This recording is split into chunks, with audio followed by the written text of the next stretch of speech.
नमस्कार. मी दत्तात्रय विश्वास नलगे, सहाय्यक प्राध्यापक वाणिज्य व्यवस्थापन विभाग, श्री शिवशाह महाविद्यालय, सरूड. आपण टॉपिक नंबर 1च्या शेवटची कन्सेप्ट पाहतो आहे. पहिल्या लेक्चरमध्ये आपण ह्याच्या अगोदरच्या लेक्चरमध्ये आयएसओ गुणवत्ता मानक, त्याचा अर्थ, त्याचं महत्त्व अभ्यासलेलं आहे. ह्याच्या पुढे जाऊन त्याचे घटक आपण अभ्यासायचे आहेत. आयएसओ गुणवत्ता मानकाचे जे काही महत्त्वपूर्ण घटक आहेत, त्याच्याशिवाय कोणत्याही वस्तू, सेवेला किंवा संस्थेला आयएसओ गुणवत्ता मानक दिलं जात नाही. ते आज आपण त्याचं कोणकोणते घटक आहेत त्या घटकांचा अभ्यास करायचा आहे. ते कोणकोणते घटक आहेत तर आयएसओ गुणवत्ता मानकाचे 20 घटक आपल्याला सांगता येतील. पहिला आहे व्यवस्थापन जबाबदारी. आयएसओ गुणवत्ता मानक हे एक महत्त्वपूर्ण व्यवस्थापनाची जबाबदारी आहे. या मानकामध्ये संस्थेच्या व्यवस्थापनाची गुणवत्तेबाबत जबाबदारी स्पष्ट केलेली आहे. गुणवत्ता धोरणांचे लिखित दस्तऐवज तयार करणे असेल, ते कर्मचाऱ्यांना समजून सांगणे असेल, हे सुद्धा याची जबाबदारी व्यवस्थापनाची. गुणवत्तेची जबाबदारी निश्चित करणं असेल, यासाठी कंपनीमध्ये एक गुणवत्ता संचालक नेमणं असेल, त्याला क्वालिटी डायरेक्टर और क्वालिटी मॅनेजर असं म्हणतात. आणि या सर्व गुणवत्ता कार्यप्रणालीचा जी काही कामगिरी व्यवसाय संघटनेमध्ये होती ती दर 6 महिन्यांनी त्याचा आढावा घेणं खूप गरजेचं, त्याचं रेकॉर्ड मेंटेन करणं खूप गरजेचं जबाबदारी ही व्यवस्थापनाची सांगितली जाते. त्यामुळे गुणवत्ता मानक मिळवत असेल तर सर्वस्वी जबाबदारी ही व्यवस्थापनाची असते, त्याच्याशिवाय हे शक्य होत नाही. त्यामुळे गुणवत्तेची जबाबदारी या व्यवस्थापनाला पूर्ण करावी लागते. नेक्स्ट आहे गुणवत्ता कार्यप्रणाली, त्याला क्वालिटी सिस्टीम असे म्हणतात.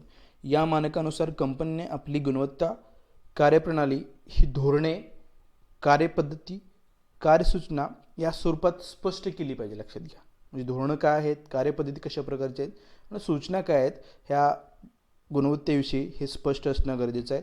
ते लेखी स्वरूपात असणं गरजेचं आहे. हा जो काही दस्तऐवज तयार केला जातो त्याला गुणवत्ता माहिती पुस्तिका असं म्हणतात, त्याला क्वालिटी मॅन्युअल असं म्हणतात. म्हणजे कोणती वस्तू कोणत्या पद्धतीनं तयार करायची आहे, त्याच्यामध्ये कोणते घटक असणार आहेत, कोणत्या कार्यपद्धतीचा वापर होणार आहे, कोणते गुणघटक वापरायचे आहेत, किती वेळेत करायचं आहे, या सगळ्याचा दस्तऐवज तयार केला जातो, त्याला गुणवत्ता माहिती पुस्तिका असं म्हणतात. त्यामुळे गुणवत्ता कार्यप्रणाली ही खूप महत्त्वपूर्ण घटक आपल्या या मानकामध्ये सांगता येऊ शकेल. पुढचा आहे ग्राहक गरजांचे पुनरावलोकन. ज्या काय गरजा आहेत ग्राहकांच्या, त्याच्याशिवाय आपल्याला माहिती होणार नाही गुणवत्ता कोणत्या पद्धतीची आवश्यक आहे. त्यामुळे या मानकामध्ये कंपनी ग्राहकांच्या गरजांचे औपचारिक स्वरूपात पुनरावलोकन करणं गरजेचं आहे. त्या आधारे आपल्याला कोणत्या पद्धतीच्या वस्तू तयार करायच्या आहेत, त्याचे तांत्रिक असतील, संघटनात्मक सामर्थ्य काय आहे हे आपल्याला समजू शकेल. त्याच्या आधारे आपल्या वस्तूमध्ये गुणवत्ता विकास करता येऊ शकेल. त्याचेसुद्धा आपल्याला रेकॉर्ड आणि कागदपत्र जतन करावी लागेल. नेक्स्ट आहे प्रारूप नियंत्रण, प्रारूप डिझाईन कंट्रोल. कंपनीने आपल्या वस्तूची प्रारूप प्रक्रिया बिनचूकपणे नियोजित केलेली असावी व त्याचे दस्तऐवजसुद्धा तयार केलेले असावेत. तसेच या प्रारूप प्रक्रियेमध्ये आदान घटक म्हणजे इनपुट्स काय आहेत आणि प्रदान त्याच्यातून काय निर्माण होणार आहेत हे सुद्धा लेखी स्वरूपात नोंद करणं अपेक्षित आहे. आणि या प्रारूप नियंत्रणाचं मध्ये सातत्य असणं अपेक्षित आहे. सातत्य, कंटिन्युअसपणा त्याच्यामध्ये असणं अपेक्षित आहे. काही वेळ बदल करावा असणं आवश्यक असेल तर त्याच्यामध्ये बदल करणं असेल तर अशा पद्धतीनं डिझाईन कंट्रोल असणं गरजेचं आहे. कोणतीही वस्तू, सेवा तयार करत असताना आपल्याला त्याचा अगोदर एक नमुना, त्याचं डिझाईन तयार करावं लागेल. त्याच्यामध्ये असणारे घटक असतील, त्याचा आकार, त्याचा रंग, त्याचा स्वाद, त्याच्यामध्ये असणारे मूलद्रव्य म्हणजे इनपुट सगळे काय आहेत ते कोणते असावेत, त्यातून आउटपुट काय होणार आहे, या सगळ्याचं डिझाईन एका डिझाईन कंट्रोलमध्ये होणं अपेक्षित आहे. त्यामुळे प्रारूप नियंत्रण असणं खूप गरजेचं आहे आणि महत्त्वपूर्ण घटक आपल्याला सांगता येईल. पुढे दस्तऐवज नियंत्रण, डॉक्युमेंट कंट्रोल. जे काय सर्व करायचं आहे, प्रमाणपत्र मिळवायचं असेल तर दस्तऐवज महत्त्वाचे आहेत आणि हे सर्व दस्तऐवजाचं नियंत्रण काटेकोर पद्धतीने होणं अपेक्षित आहे. तर त्यामध्ये काय काय अपेक्षित आहे, दस्तऐवज कोणी तयार केला, त्याला मान्यता कोणी दिली, त्या मान्यतेचा दिनांक आहे, त्यात काय सुधारणा असेल तर त्याच्या सर्व नोंदी या कागदपत्रामध्ये असणं गरजेचं आहे. त्यातून आपल्याला त्याची अधिकृतता स्पष्ट होऊ शकते. त्यामुळे दस्तऐवजाचं नियंत्रण या गुणवत्ता मानकामध्ये खूप महत्त्वपूर्ण आहे. दस्तऐवजाशिवाय आपलं गुणवत्ता मानक मिळू शकत नाही. पुढे खरेदी. आता इथून सुरुवात होते सर्व घटकांना किंवा जे काय गुणवत्तेची प्रक्रिया आहे यातून आपल्याला हे सुरुवात होताना दिसते. सर्वात महत्त्वाचं जे वस्तूची निर्मिती असेल किंवा सेवेची निर्मिती असेल ही खरेदीपासून होते. म्हणजे वस्तूसाठी कच्च्या मालाची व इतर सामग्रीची खरेदी पूर्व तपासणी केलेल्या संस्थाकडूनच होणं अपेक्षित आहे. त्याची वैशिष्ट्ये निश्चित करून नेमका कच्चा माल खरेदी करावा हे ठरवलं जातं. खरेदीला मान्यता कोणी दिली हे स्पष्ट असणं अपेक्षित आहे.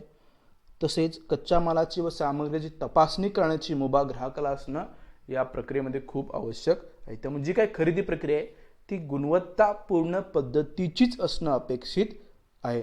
तो कच्चा माल ओळखता येणं गरजेचं आहे.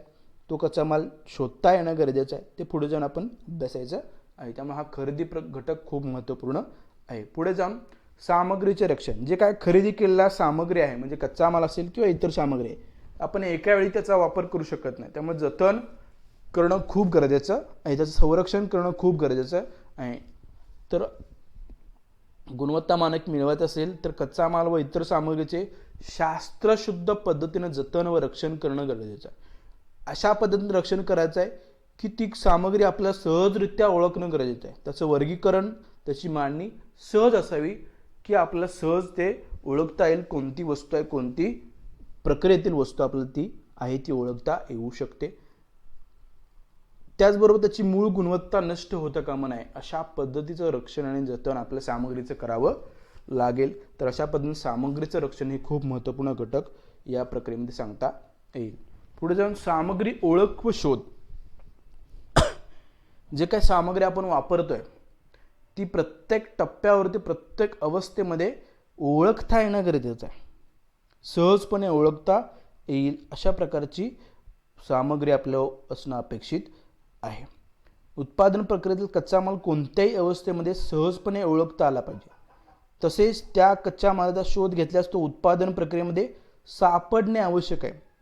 त्याचबरोबर ग्राहकाने तपासण्याची मुभा त्याला असणं अपेक्षित आहे. म्हणजे आपण कोणता कच्चा माल वापरतोय, कोणती सामग्री वापरतोय, कोणत्या टप्प्यामध्ये आहे ते आपल्याला सहज ओळखता येईल अशा प्रकारच्या कामगिरी अशा प्रकारची प्रक्रिया आपल्याला राबवणं अपेक्षित आहे आणि ते महत्त्वपूर्ण आपल्याला सांगता येईल. पुढे जाऊन प्रक्रिया नियंत्रण प्रोसेस कंट्रोल.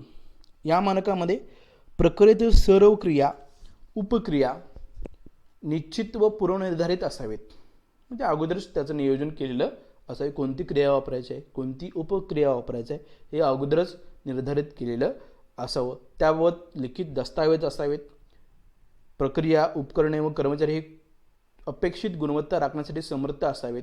सर्व उपकरणांची देखभाल नीट असावी त्याचे दस्तावेज खूप महत्त्वपूर्ण आहेत. म्हणजे जे काय आपण प्रक्रिया उत्पादनासाठी वापरणार आहे ती प्रक्रिया पूर्वनिर्धारित असावी, गुणवत्तापूर्ण असावी. कोणती प्रक्रिया वापरायची आहे, कोणती क्रिया करायची आहे, कोणती उपकरणं वापरायची आहेत, कोणती त्याची देखभाल कशी करायची आहे, त्याचे दुरुस्ती असेल तर ती कधी केली, या सगळ्याचे दस्तऐवज असणं खूप गरजेचं आहे. त्यामुळे प्रक्रियेचं कंट्रोल नियंत्रण हे खूप महत्त्वपूर्ण आणि त्याचं दस्तऐवज ठेवणं सुद्धा खूप गरजेचं आहे. पुढे तपासणी व चाचणी इन्स्पेक्शन अँड टेस्टिंग. तर वस्तू उत्पादनासाठी येणाऱ्या प्रत्येक मालाची छाननी व चाचणी झाली पाहिजे. गुणवत्ता कार्यक्रमानुसार प्रक्रियेतील प्रत्येक अवस्थेची तपासणी होणं आवश्यक आहे. म्हणजे कोणत्याही टप्प्यावरती वस्तूची तपासणी चाचणी होणं गरजेचं. जर शंका आली तर तपासणी त्याची चाचणी होणं अपेक्षित आहे. तरच गुणवत्ता सातत्यपूर्ण पद्धतीने त्या वस्तूमध्ये निर्माण केली जाऊ शकते. गुणवत्तापूर्ण अंतिम वस्तू तयार केल्या जाऊ शकतात. अंतिम वस्तूसुद्धा पूर्ण तपासणी झाल्यानंतरच गोदामाकडे वितरणासाठी किंवा विपणनासाठी देण्यात यावी. म्हणजे अंतिम वस्तू तयार झाली त्याच्यामध्ये काही डिफेक्ट असतील तर ते परत डिफेक्ट दुरुस्त करून आपण ती गुणवत्तापूर्ण वस्तू निर्माण करणं खूप गरजेचं आहे. त्यामुळे वस्तू तयार झाली तरीसुद्धा त्याची चाचणी होणं अपेक्षित, त्याची तपासणी होणं अपेक्षित आहे. त्याच्यानंतरच ते विपणनासाठी किंवा विक्रीसाठी पाठवता येऊ शकते. आणि हे जे काय तपासण्या केल्या, चाचणी केल्या, त्याचं सर्व दप्तर दस्तऐवज मेंटेन करणं, जतन करणं खूप गरजेचं आहे.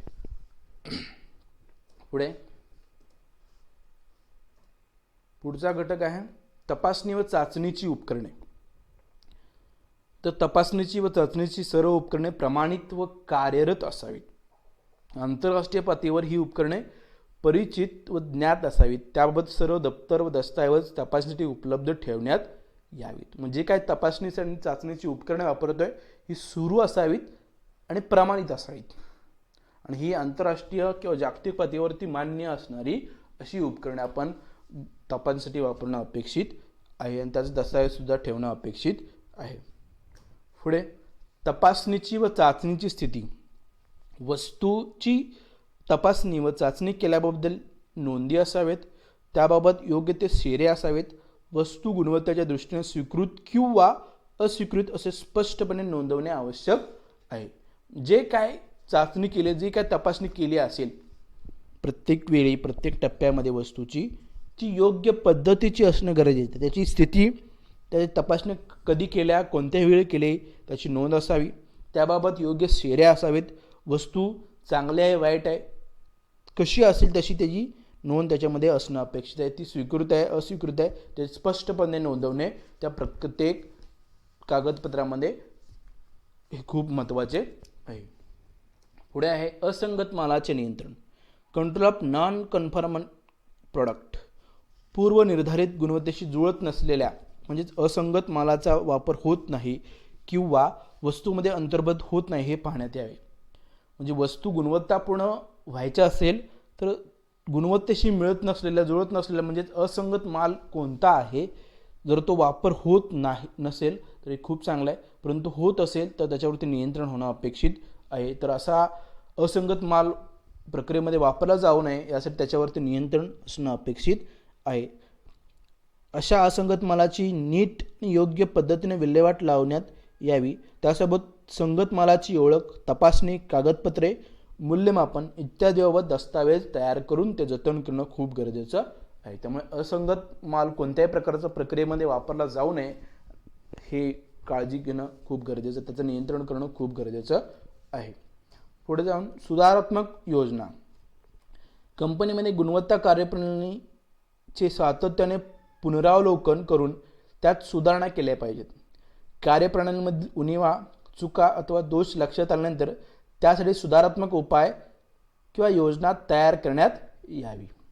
जे ही सुधारात्मक योजना किंवा गुणवत्ता कार्यप्रणाली सातत्यपूर्ण पद्धतीने काम करताना दिसते. त्याचं प्रत्येक टप्प्यावरती, प्रत्येक अवस्थेमध्ये पुनरावलोकन, तपासणी होत असते, आणि त्यामध्ये काय सुधारणा असतील, चुका असतील, दुरुस्त्या असतील तर ते लक्षात आल्यानंतर त्याच्यामध्ये दुरुस्ती करणं गरजेचं. त्यासाठी सुधारात्मक योजना असेल, उपाययोजना असेल, हे योग्य वेळी तयार करणं गरजेचं आहे. हे खूप आवश्यक आहे. त्याच्याशिवाय गुणवत्ता मानक मिळवता येत नाही. त्यामुळे गुणवत्ता ही सातत्यपूर्ण चालणारी एक प्रक्रिया म्हणता येईल. पुढे जाऊन हाताळणी, साठवण, वेस्टर्न व पाठवणी.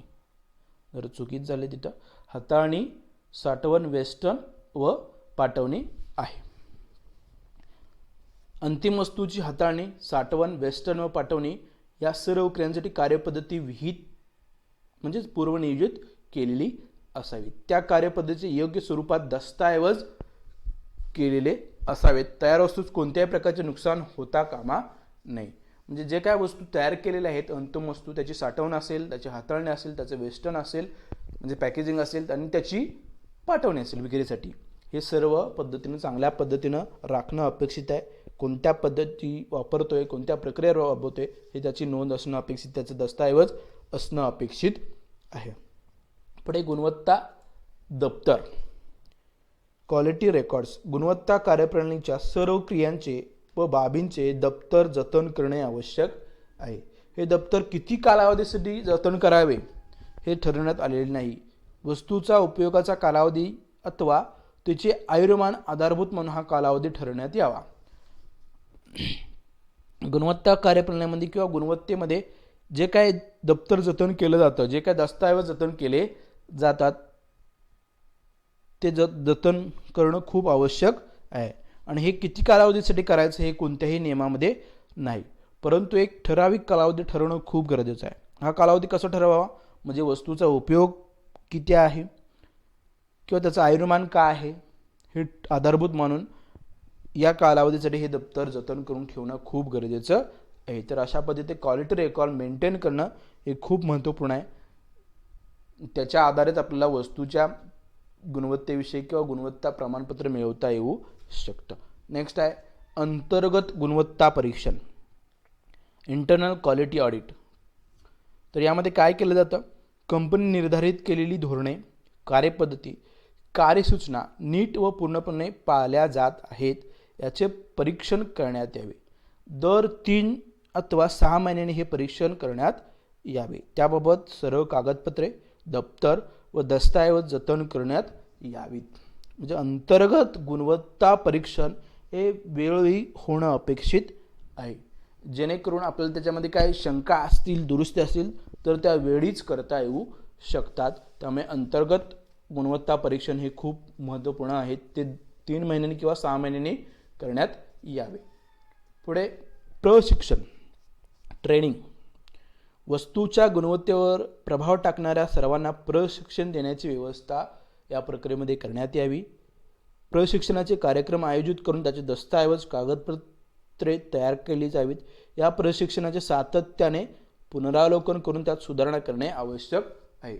जे काय गुणवत्ता प्रणालीमध्ये किंवा कार्यप्रणालीमध्ये लोक काम करतात त्यांना योग्य प्रकारचं ट्रेनिंग, प्रशिक्षण देणं आवश्यक आहे, कारण याच्या आधारेच वस्तू गुणवत्तापूर्ण पद्धतीनं बनवली जाऊ शकते, त्याच्यामध्ये सुधारणा केल्या जाऊ शकतात. अशा प्रकारचं प्रशिक्षण कशा पद्धतीने दिलं, त्याचं आयोजन करणं असेल, त्याचं दस्तऐवज तयार करणं असेल आणि त्याचं सातत्यानं पुनरावलोकन करणं गरजेचं आहे. त्याचबरोबर त्याचं डॉक्युमेंट तयार करून ते जतन करणं खूप गरजेचं आहे.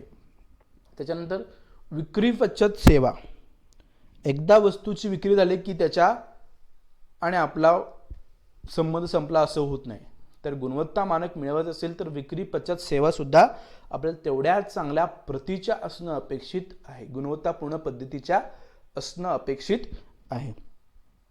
तर वस्तूच्या विक्रीनंतर देण्यात येणाऱ्या विभिन्न सेवा महत्त्वाच्या असतात. तेव्हा कंपनीतर्फे अशा सेवा दिल्या जात असल्यास त्या सेवा देण्याची कार्यपद्धती विहित करण्यात यावी, म्हणजे ठरवण्यात यावी. ग्राहकांच्या गरजा विचारात घेऊन ही सेवा देण्यात यावी. म्हणजे ग्राहकांना आवश्यक असल्यास अशा प्रकारच्या सेवा कंपनीने विक्री पश्चात देणं आवश्यक आहे. म्हणजे दुरुस्ती असेल, त्याचं इन्स्टॉलेशन असेल, त्याची पोहोचवणे असेल, अशा प्रकारच्या सेवा या विक्री पश्चात सेवा कंपनीने देणं अपेक्षित आहे. त्याची कार्यपद्धती ठरवणं गरजेचं आहे. त्याचं रेकॉर्ड मेंटेनसुद्धा आवश्यक आहे. आणि सर्वात शेवटचं आहे सांख्यिकीय तंत्रे. प्रक्रियांची क्षमता व वस्तू गुणघटक तपासण्यासाठी योग्य अशा सांख्यिकीय तंत्राचा शोध घेण्याची कार्यपद्धती विकसित करण्यात यावी. त्यानुसार सांख्यिकीय तंत्राचा वापर करण्यात यावा. त्या सर्व तंत्राचे दस्तऐवज तयार करण्यात यावेत. तर अशा पद्धतीनं आपण जे काही गुणवत्ता तपासतोय, जे काही क्षमता वापरतोय, जे काही चाचण्या करतोय, या चाचण्या योग्य पद्धतीचे व्हाव्यात यासाठी सांख्यिकीय तंत्राचा काही उपयोग करावा लागतो. उदाहरणार्थ क्वालिटी चार्ट असतील, क्वालिटी कंट्रोल चार्ट असतील, हे कोणत्या पद्धतीचे वापरले जातात किंवा आणखी काही तंत्र आहेत त्यांचं कोणत्या पद्धतीचा वापर करायचा हे ठरवलं जातं. दस्तऐवज करणं खूप गरजेचं आहे. तर अशा पद्धतीने आपल्याला गुणवत्ता मानकाचे घटक सांगता येऊ शकतात. हे 20 घटक चांगल्या पद्धतीचे असतील तर आपल्याला गुणवत्ता मानक, गुणवत्ता प्रमाणपत्र चांगल्या पद्धतीचं मिळवता येऊ शकेल आणि अशा पद्धतीने हे गुणवत्ता मानक मिळवता येऊ शकेल. धन्यवाद.